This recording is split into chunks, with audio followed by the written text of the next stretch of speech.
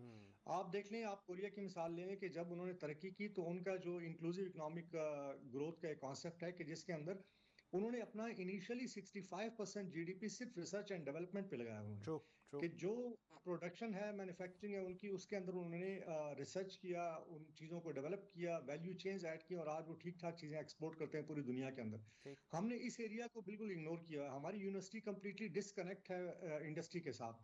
ہم نے کبھی یہ کوشش ہی نہیں کی کہ جو بچہ وہاں پہ پڑھ رہا ہے اس کا کوئی پریکٹیکل ایکسپیرینس ہو، وہ آ کے انڈسٹری کے اندر انڈسٹریلائزیشن کے اندر. تو میں بالکل ڈاکٹر صاحب کی بات سے اگری کرتا ہوں کہ ہم صرف ڈگریاں بانٹ رہے ہیں، ہم نہ جاب پلیسمنٹ کرتے ہیں. اور یہ میں آپ کو ایک بات بتاؤں کہ آج ہم ایک بہت اچھے دن کے موقع پہ بیٹھے ہوئے ہیں کہ 1940 میں جب ایک خواب دیکھا گیا تھا ایک ملک کا جو کہ پاکستان ایک حقیقت ہے، لیکن میرا اپنا فیئر یہ ہے کہ 65% آبادی ہماری 30 سال سے عمر کے کم نوجوانوں اور بچوں کی ہے. اگر ہم نے ان کو تعلیم، ان کی تربیت اور ان کے لیے روزگار کا بندوبست نہیں کیا تو یہ ایک ٹرمائل بھی ہو سکتا ہے. آج ہم دیکھ رہے ہیں کہ مرج ڈسٹرکٹ بلوچستان کے اندر کیا ہو رہا ہے. میں بلکہ یہ اسی سارے پہ کنٹریبیوٹری فیکٹر ہیں. بالکل صحیح. ایک بریک لیتے ہیں ناظرین، اور بریک سے واپس آتے ہیں تو اکائیوں کی، جو پاکستان کی اکائیاں ہیں ان کے اوپر بات کریں گے. اور یہ جو ایک بڑا امپورٹنٹ میرے خیال میں اس وقت ہے کہ ہم نے کرنا کیا ہے، ہم کس قسم کی حکومت چاہتے ہیں، ہم کس قسم کا نظام چاہتے ہیں.